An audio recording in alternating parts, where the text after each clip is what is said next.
Okay, so I wanted to give a word on how I debug the peripherals.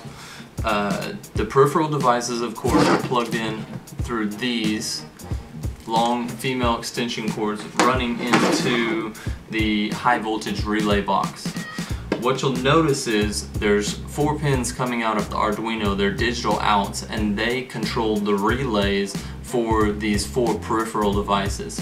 So you'll want to go one by one with the web interface or a tester of some sort. There's documented a tester web interface that you can actually go in and tell which relays to turn on and off. So you can test this, and you want to turn one on at a time, and you'll want to listen to the relay clicking and have something plugged into the peripheral device to see if that peripheral comes on. So there can be problems in this process, and so I want to talk about how to debug them. The first thing is the light won't turn on sometimes. So that means that you're going to need to take it apart and make sure that the high voltage is being routed correctly. That means that it's coming off of the power supply correctly. That means that it's going through the router correctly. The wire nuts are screwed in properly. It comes out properly, is properly screwed into a relay on the relay shield, and then back into the router box and out to the peripheral. So that's the routing of the actual high current into the peripheral. That needs to be set up properly. In order to test that, you'll always want to make sure that your ground fault interrupter circuit, you can press test on that and it will kill power to the entire thing, and you'll want to unplug the unit from the wall. There can't be any electricity running through here when you open up that router box, because those screws on there can if they're not on tight, you'll electrocute yourself.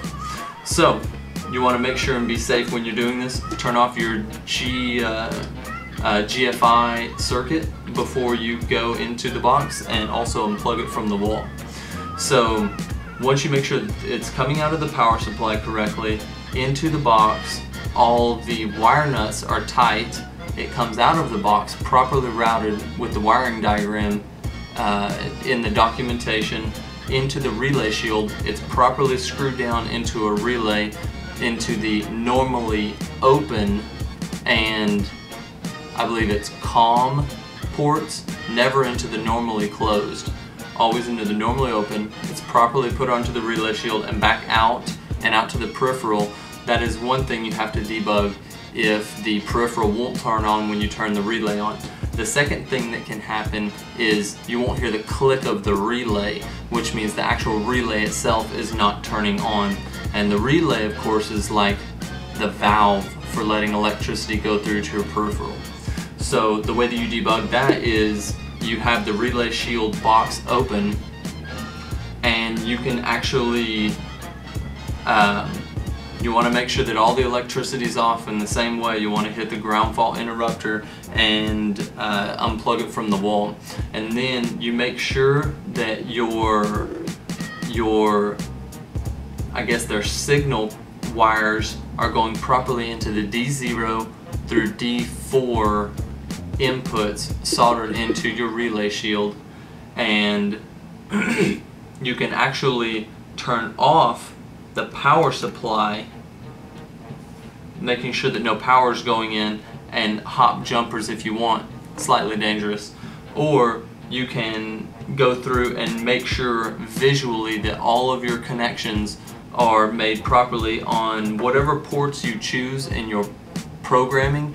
In the default program, we're going to be choosing ports, I believe it's in the 30s range, 30 through 38, and those are going to control the relay shield. You want to make sure and visually go through and reconnect and make sure all of those are solid. Make sure that your soldering lines are straight on the D0 through D4 of the relay shield, and then also make sure that a VN line with a ground is properly routed into the relay shield box and bolted down into the power terminal, which will have an input 9 volt and a ground signal. So the way to get the relay shield working, in summation, there are 6 wires going in, a VN 9-volt, a ground, and then 4 lines for your controls. You want to make sure they're properly soldered onto the relay shield and properly seated onto the proper digital outputs of the Arduino. So that's a little bit about the debugging, and I can't stress enough that you need to have the electricity off at all times when you're taking things apart or messing around in here. Is extremely dangerous. And your ground fault interrupter has the test button. That's how you turn it off. That's one of the safety features. And also you have an on-off switch on your power strip that you can use to control keeping voltage out of the peripherals. All right, happy debugging, and keep it safe.